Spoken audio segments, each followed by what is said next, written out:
Hello, my name is Danelle Truba Lynch, and I am a facilitator at Goodwill-Easter Seals through the Reentry Department. I'm Stephen Briggs. I'm a case manager through Father Project at Goodwill-Easter Seals. All right, so to set the tone for today, we're going to start off with a poem by Samuel Smiles. We learn wisdom from failure much more than from success. Often discover what we'll do by finding out what we'll do not. And probably he who never made a mistake never made a discovery. So for the past 12 weeks, the men have gathered every week with new sessions to complete the Inside Out Dads. The Inside Out Dads is a curriculum that covers topics such as fathering from the inside, co-parenting, and what it takes to be a man. That is just a few of the sessions that we covered, but those few sessions really resonated with the participants, and they found them most powerful. All right, now we'd like to introduce you to Alex. He is a part of the AM group. We asked him to come stay and speak for the PM group as well. And we chose him to reflect on the past 12 weeks and beyond. All right, so we're going to welcome Alex.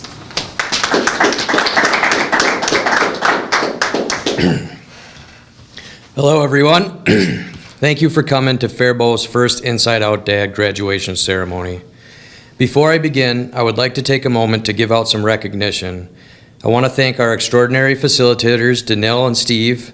Thank you for caring enough about us and our families to come in here and help guide us in our efforts to becoming better fathers and father figures. The work that you're doing really matters. It has made a difference in our lives. I also want to thank everyone who's been a part of making this class possible. All the resources and information have been useful, and men in prison really need as many of these kinds of opportunities as we can get. So thank you to everyone who has come here trying to help us get our lives back on track. I also want to thank all the men and women who couldn't be here today but are currently at home caring for our children. We want to acknowledge the extra weight you have to carry due to our absence, and thank you for being in our children's lives.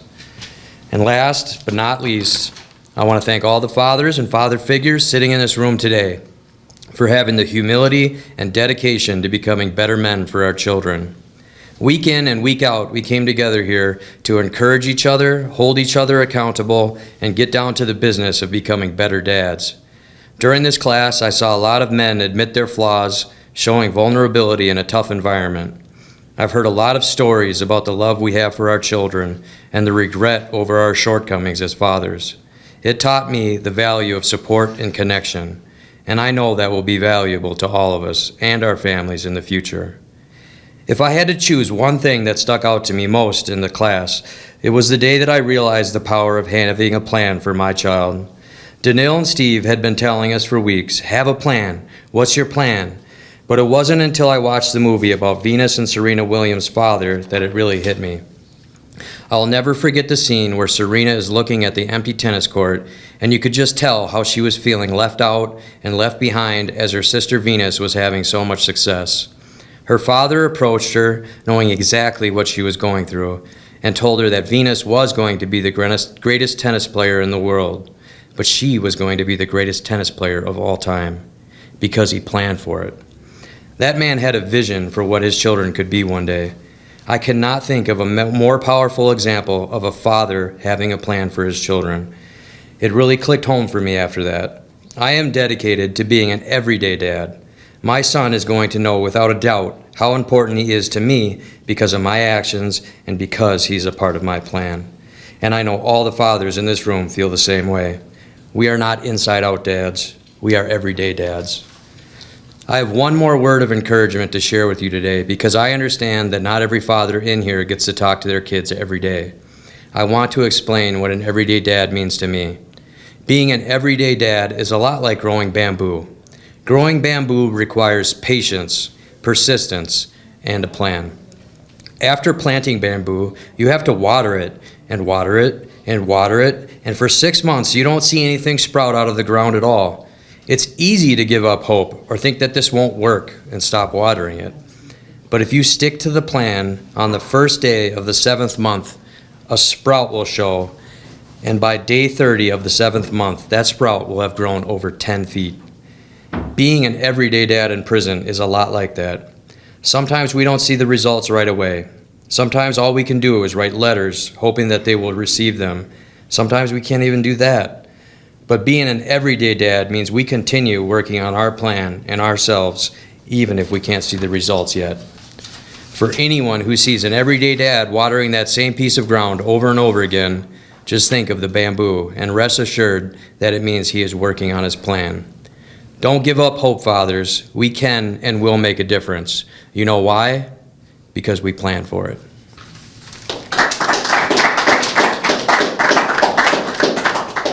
At this time, I'd like to take the time to introduce you to Letitia. All right, good morning, happy spring. Thank you so much for being here today. Thank you, Alex, for sharing that. I'm glad that he was able to share it with you guys as well. I'm just gonna let you know that today is the first day of spring and many firsts for you guys. What you do with the information that you gain for the 12 weeks that you've been with Stephen and Danielle is gonna be completely up to you. I wanna remind you of one thing: you are fathers inside and out. So here, no matter what you're doing, as well as your kids out there, you are fathers always. These walls are gonna kind of make that difficult, but what you do with the information that you gained and your plans that you created, that's gonna be all on you. Remember that your children are always watching, always. If you're sending them letters, if you're making phone calls, keep doing it. Even if you're not getting responses, keep doing it. At the end of the day, you guys chose to be here. You could have been anywhere else, and we appreciate that. So happy graduation day.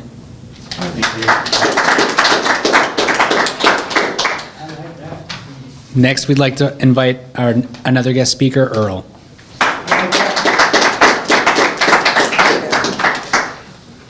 Congratulations, fathers and grandfathers. I'm Earl Miller, the Family Support Unit Director here for the Department of Corrections out of the Community Reentry Division. My work location is Central Office. We have several staff here to serve you during your pre-release side of things. We have a child support liaison. We have facility navigators, and we have parenting coordinator and services that are being deployed inside of Shakopee. None of this would be possible to be able to reach all 11 facilities without community partners such as the Goodwill-Easter Seals. So why don't you help me celebrate them one more time?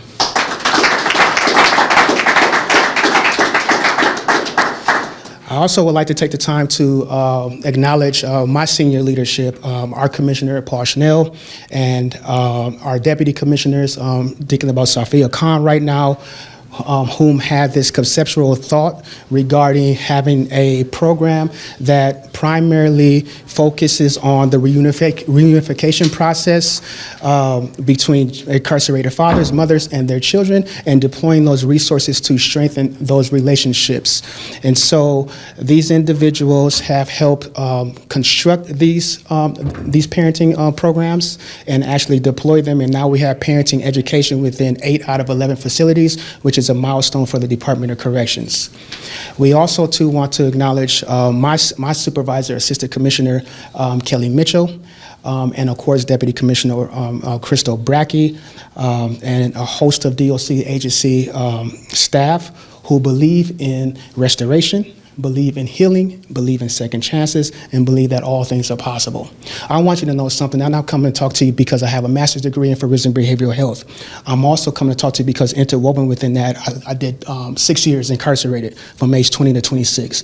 Most of my time in B West and Stillwater. Walked off of ISR, no hiccups. So I want you to know something. When you stay connected and take care of your business, all things are possible. I have been out of the Department of Corrections for 20 plus years. And so I want you to know something. We as men, we have to be about our business.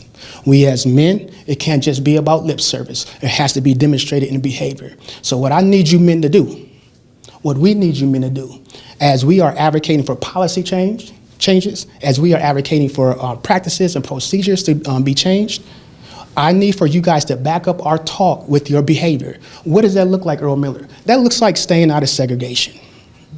Restrictive housing is what it's called now. When I was doing time, it was SAG. All right, what does that look like? That looks like becoming the olive branch of what you guys have went through for over the past 12 weeks, and each one teaching one about what does manhood look like. And I ain't talking about the false manhood, throwing up GD, throwing up Vice Lord, throwing up Blood and Crip. That's when I was coming up what it was. Now it's my understanding they go by neighborhoods. I don't know. I'm dated. I'm old now. I'm with gray beard now. I don't know. But the principles and the politics remain the same. So I need you men to become father figures to some of these youngsters up in here. Hello, somebody. Do I got a witness in here? And I thought I was in a room full of men. Hello. Hello, somebody. I need for us to become the embodiments of the 12 weeks that we just went through. Shine light on what it means to be a man according to the streets, and shine light on what it means to be a man according to who we are today. I need us to become the embodiment of effectively being co-parents with the mother of our children. So no more baby mama. Because when I think about baby mama, that's usually associated with a negative connotation. And to be kind of honest with you, is borderline disrespectful. That is the mother of our children. Point, period, blank, no matter what you all's relationship is with them, that's still our children's mother. All right? Also, too, the embodiment means being respectful to the staff, even when we hear things or don't always necessarily agree with everything that's being said and done. When I was locked up, I had tunnel vision. I said, by any means necessary, I've got to get to my family. And that's the kind of mentality we got to have. And I know that it's in you, because I know that if somebody disrespects you in the street, you will take care of your business. The proof that we all have OID numbers in here is the evidence. But now I need evidence, tangible evidence, that you're able to still be that man and be somebody with tunnel vision. Got to have a vision. How many of you guys have a vision in here? A vision. Amen. And so for those of us who don't have a vision, you will never get this opportunity again to not have the center point, the Excel energy, the car note, a wife if you're going to get married, whatever your situation is going to be, you will never have this downtime again. You got to write the vision, because a man without no vision will perish. A man that wakes up and doesn't have any goals is walking and living his life aimlessly. We have to be on point. And if we don't be on point, like a number 2 pencil, and write our future, somebody else will write the future. I'm preaching now. Somebody else will write the future for you. They say when we get released up out of prison, within the first year, you'll be back on the technical violation. That's a violation of your parole. Within your first 3 years, you'll be back on a whole new offense. If you don't be sharp and on point like a number 2 pencil, and write your own future, somebody else will write it. And let me go ahead and flip that number 2 pencil over. There's an eraser. Forget about your yesterday. We can't do nothing about what we did last year, what we did to get up in here. Erase that past. Start identifying yourself as who you are and not your OID number. Because your OID number is associated with your past. That was before. This is your current day, but you got to have vision going to your future. My last but not least, I want to shout out to the children that are holding it down. That are dealing with your emotions, the psychological distress, the worries and the concerns that you may have about your fathers. We want you to know that your fathers are taking care of business behind the wall. We want you to know that you have been fearfully and wonderfully made, and that the best is yet to come even for your life. We want you to know that at the appointed time, these men are going to be ready. We want you to know that although you may be weeping right now on your pillow, weeping may endure for a night, but that sunshine is going to come in the morning. To the co-parents out there, the mothers out there, thank you for holding it down for these fathers.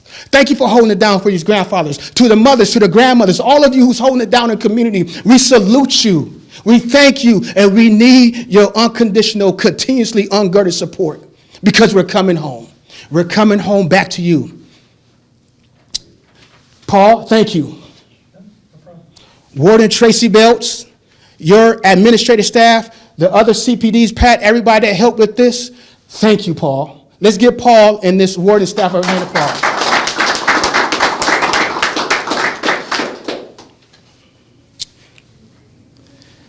3 points, and I'll close with this. Seed, time, harvest. Say that with me. Seed, time, harvest. A seed must first be buried in the ground. You guys are buried from a standpoint. Nobody's able to get to you like they had access to you before because we are restricted. And so what happens with a seed, nobody can see that it's actually growing and developing, and it has a time to begin to blossom.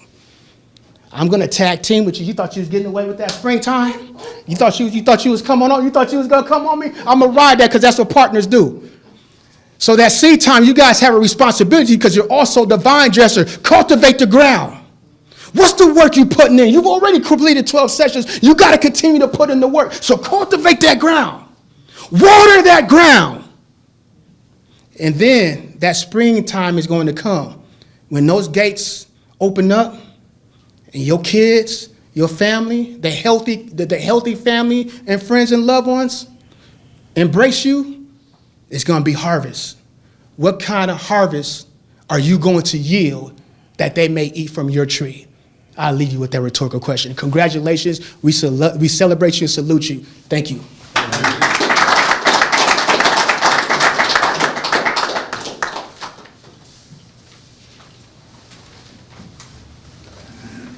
All right, so next up, we're gonna be handing out the certificates. So for those of you who chose that you do not want to be on camera, you guys are gonna be coming up at the end after the camera's off.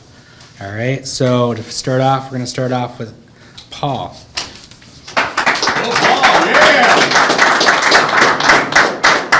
Thank you. Speech. Well, I just want to thank everybody for the opportunity to make this happen. And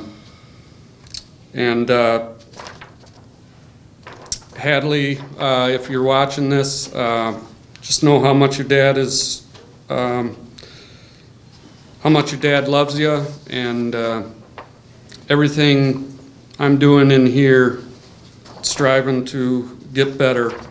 I'm doing it for you to get back to you. So, thank you again for everybody making this happen. And Hadley, I love you, miss you. Thank you.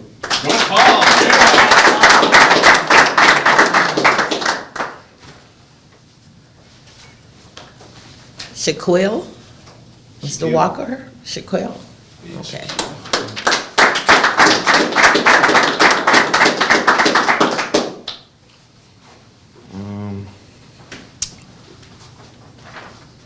So I appreciate y'all for helping us and giving us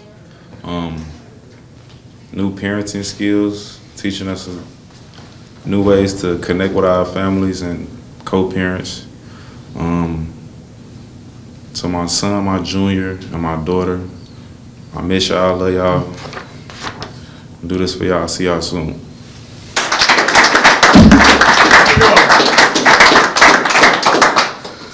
Next is Jerdale.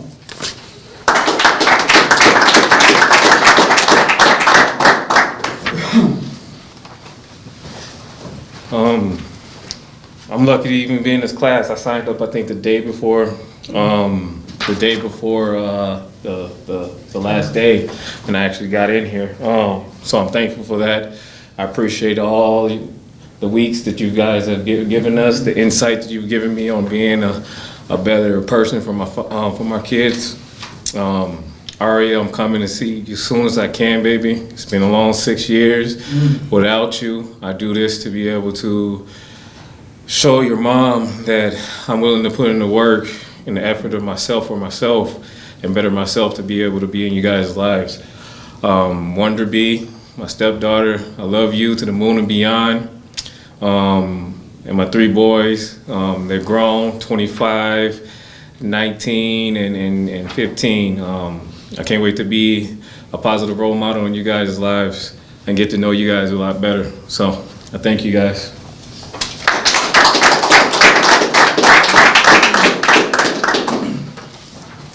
Brian.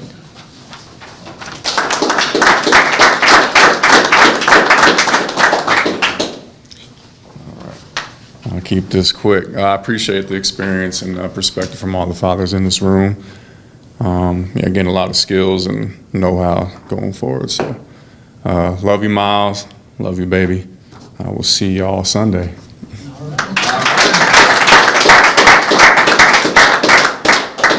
Miguel.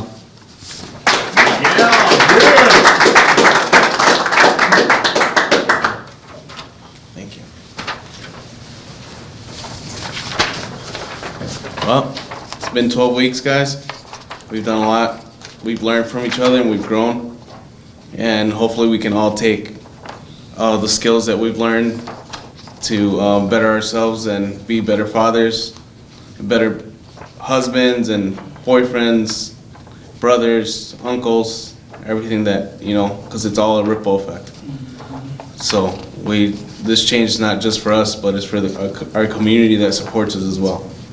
So, and then to my family, my friends, thank you guys for all the support, for you guys being there while I'm in here, and for helping everything out with my kids as well. And to my kids, I love you, Adi, I love you, Hanalea, and I love you, Elias.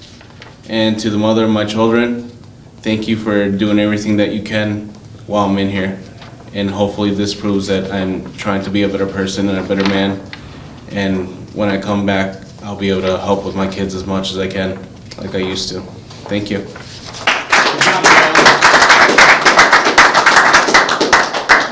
Mackenzie.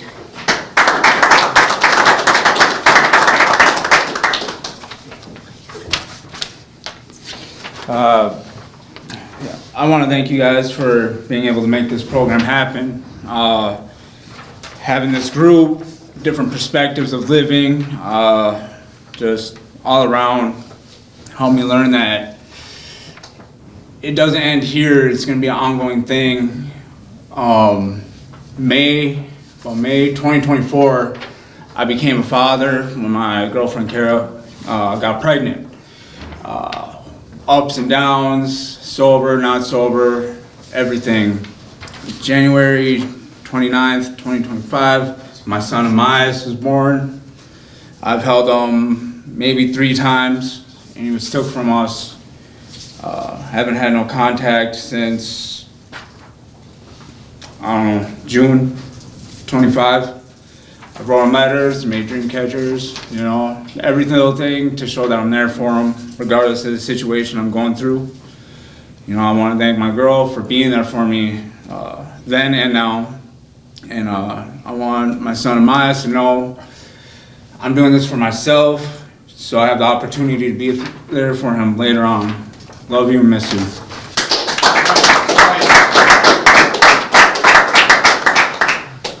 Mac.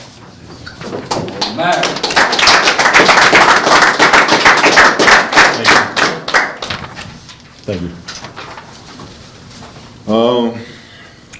Over this course of 12 weeks, I've learned that I need to be more proactive to being more involved in my kid's life, no matter what relationship I have with the parent. Happy late birthday, Brian. They love you. And to my other son, Elliot.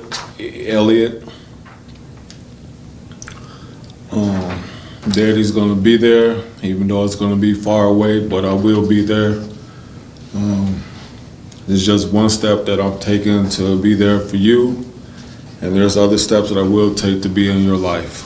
I love y'all. Thank you.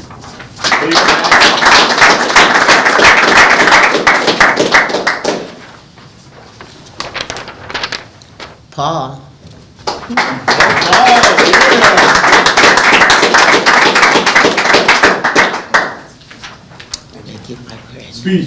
Speech. All right, we did it, guys. Yes!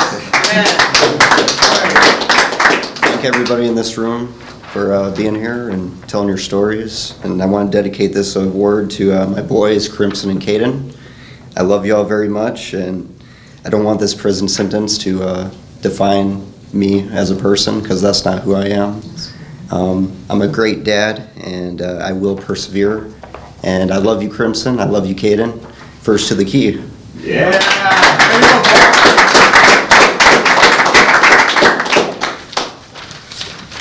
All right. Now to wrap it up, so thank you to all the fathers that took the time to learn, to apply, and to engage in Inside Out Dads as facilitators. We noticed that you came in ready and eagerly ready to learn. As instructors, we learned ways to reach the incarcerated and to let them know that they are not alone and that they are fathers no matter where they are in life. So we just want to thank you. And one more thing. You guys always known, always heard me say for the last 12 weeks, make a plan. Make a plan. If that's the last thing or the only thing that you remember of me, make that plan. Use it here, because it's going to help you out there. Thank you.